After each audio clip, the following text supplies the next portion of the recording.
કેમ છો મિત્રો? જય હિન્દ, જય ભારત. કેમ છો બધા? મજામાં ને? હું આશા રાખીશ કે બધા મજામાં છો અને મજામાં જ રહો. તો આજે આપણે છુટ્ટીનો છે 3જો દિવસ. તો સવારનો ઉઠ્યો તો બ્લોગ અપલોડ નહોતો થતો, એટલે હવે જઈશ હું બહાર. ચા પી લીધી છે, ફ્રેશ થઈ ગયા છીએ.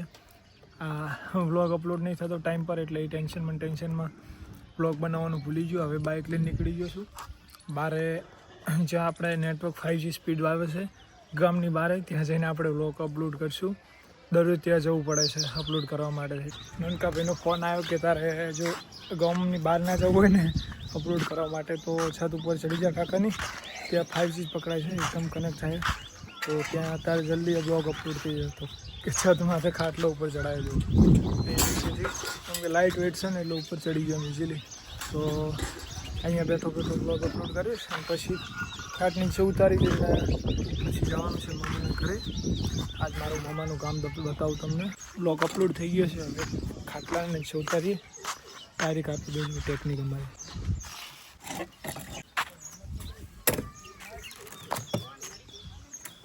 જો ડાયરેક્ટ પડતો ના કરી દો. ક્યારનો ઉપર બેસીને સ્ટોરી 2-3 લગાવી દીધી લિંક મૂકીને, તો બધા બ્લોગ દરરોજ જોતા જ રહેજો, એટલે મારે સ્ટોરી લગાવવાની જરૂર ના પડે. જો ઉપર ચડીને ક્યાં કે પપ્પા ક્યાં નાખી જાય રહ્યા મારી સમજો, કેમ કે બહાર જવાનું હું લેટ કરું છું એટલે બોલે જ નહીં યાર. તો વાંધો નહીં છે, નીચે ઉતરીને નહીં લઈએ. શિરામણ આજુ કર્યા નથી, જસ્ટ ચાય પીધી છે. તો એ ઘરની સાફ સફાઈ ચાલુ છું. શું વાત છે, આ સાફ સફાઈ રાખવી પડે. તો હવે આપણે શિરામણા કરી નાહી ધોઈને પછી જઈશું મામાના ઘરે. ચલો ત્યાં મળીએ. નહીં ધોઈ હવે નાસ્તો કરવા બેઠા છો, અને નાના ભીના કપડાં પહેરી લીધા છે. અમારે કેવું કે એને પસંદ આવે મારા પહેરી લે, અને મને એને પસંદ આવે હું પહેરું. અમે આટલા બદલે મતલબ એવું ના જોવે કે આના હે કપડાં, પણ લાવીએ ને તારે એમની એકબીજાની પસંદથી લાવીએ, મનગમતા. પણ જે આવી પહેરી લેવાના પડ્યા હોય. હું તો ત્યાં હોય એટલે મારા બધા કપડાં અરે નવા લાવ્યો હોય, ભલે 2 વખત જ પહેર્યો, પણ જૂના કરી નાખે પહેરી. એને કામ બધું એવું કે કાંઈ ફેશન કરવાનું, ખેતરે જવાનું એવું બધું, એટલે એ જૂના થવાના જ છે કપડાં. હવે આજે એના થયા છે. હવે નાસ્તો કરીને પછી જઈએ મામાના ઘરે. બાઇકને ચાલુ કર્યું. હવે કાકા આવે હીરા સંગાથે, પપ્પા પણ છે. હવે જાશું મામાના ઘરે. બાઇક જો અમારે હાયાબુઝા હંમેશા સાથે જ હોય. આપણે બીજું કોઈ બારે બાઇક લેવાનું થતું નથી આજે સુધી, ચાલે તે સુધી. તો મામાના ઘરે પહોંચી જઈએ છીએ. આ છે મારા મામાના નાના દીકરા છે. પછી તમે જોયા છે ઇન્સ્ટાગ્રામની અંદર મારી સાથે જ ઘણી પોસ્ટો છે સાથે. આ ભાઈની એક દ્વારકાધીશનો ફેન કરીને ઇન્સ્ટા આઈડી પણ છે, નીચે લખેલી હશે, ટાઈપ કરેલી, જોઈ લેજો, બધા ચેક કરજો. ચાલો જઈએ અહીંયાથી. હવે થોડા બહાર મામાના ગામમાં આવે છે તો થોડા ફરીએ, જોઈ લો ગામ એમનું. આ છે મારું મામાનું ગામ ખાખલ, જે હારીજ તાલુકાના છે, જે રાધનપુરથી નજીક હશે. એમને ખબર હશે કે આ ખાખલ ગામ કઈ બાજુ છે. તો આ મારું મામાનું ગામ છે. તો હવે આપણે જઈએ મારા મામાના મોટા દીકરાને ભેળા થવા. ચાલો. તો એને ખેતરે થોડું કામ હતું, તો કે પહેલાં ખેતરે જઈને, નજીક જ છે ગામની નજીક, તો એ પહેલાં ખેતરે જઈને પછી ભાઈને ભેળા થવા જઈએ. ગાયોને નીણ નાખવાની હતી, અંદર બાંધેલી છે VIM, તો નીણ નાખીને હવે તરત ફરતા વળ્યા છે. હવે મોટા ભાઈને ભેળા થતા આવી. કાંતિભાઈને મેં ક્યારેક સ્ટોરી લગાવશું, તમે જોતા આવશો. રાઇડર છે, એ પણ ઇન્સ્ટાગ્રામ ચલાવે છે. એમને મળીએ. ચાલો પહોંચી ગયા છીએ ભાઈના ઘરે. બાઇકને આપણે પાર્ક કરી દીધું હોય, ભૈયાએ ખબર પડી એટલે. જો એમનું બાઇક બતાવું તમને. આ છે ભાઈનું રાઇડિંગ બાઇક. બહુ ટાઈમથી અહીંયા પડ્યું, કોઈ યુઝ નહીં કરતું, ચલાવતું નહીં. ભાઈને ગાડી છે, રાઇડિંગના બહુ શોખીન છે ભાઈ, એટલે બાઇક લીધું છે બહુ મોંઘું. કાર બતાવું તમને. આ મારા મમ્માને છે ઘર. ભાઈ છે આપણે બસ આપણા મોટા મામાના મોટા દીકરા છે, મામાના દીકરા.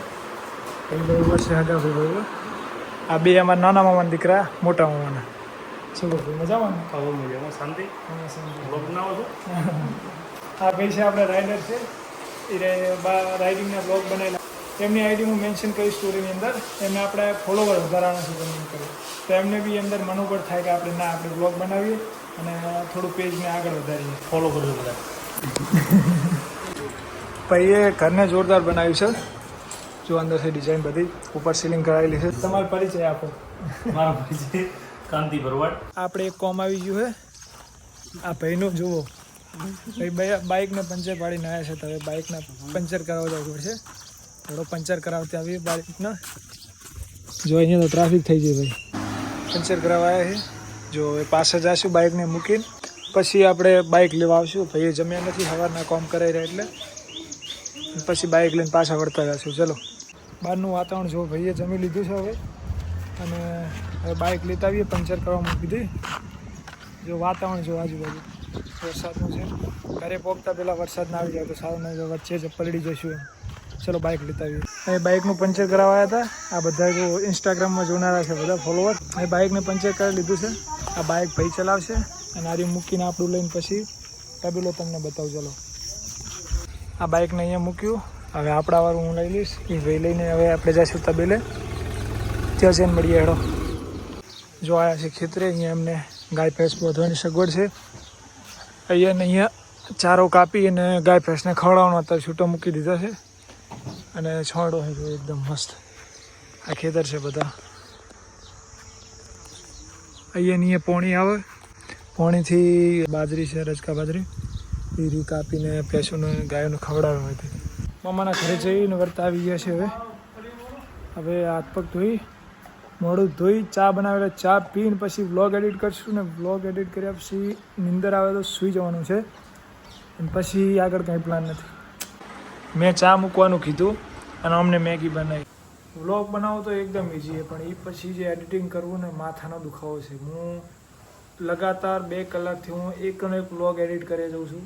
હવે એવી ક્લિપો હોય ને અંદર ઇમ્પોર્ટન્ટ કે આપણે રિમૂવ જ ના કરી શકીએ, તો હવે અંદર એડ કરવી જ પડે. એટલે 20 મિનિટ સુધીનો લાંબો વ્લોગ થઈ જાય. 2 ભાગની અંદર કદાચ બનાવું ને તો પછી વ્લોગ લંબાતો જ જાય. એટલે અપલોડ કરવામાં તકલીફ આવી જાય અને તમને જોવામાં પણ એટલી બધી મજા ના આવે. પણ તો અમુક એવી ક્લિપો એટલે એડ કરવી પડે. હવે આપણે જમવા બેસી ગયા છીએ. જમી અને પછી તો સૂઈ જવું છે, કેમ કે મામાના ગામ ગયા હતા એટલે થાકી ગયા છીએ આવવા જવામાં બધું. એટલે હવે ખાઈને સૂઈ જઈશું. મળીએ એક નવા બ્લોગની સાથે. ત્યાં સુધી જય હિન્દ, જય ભારત.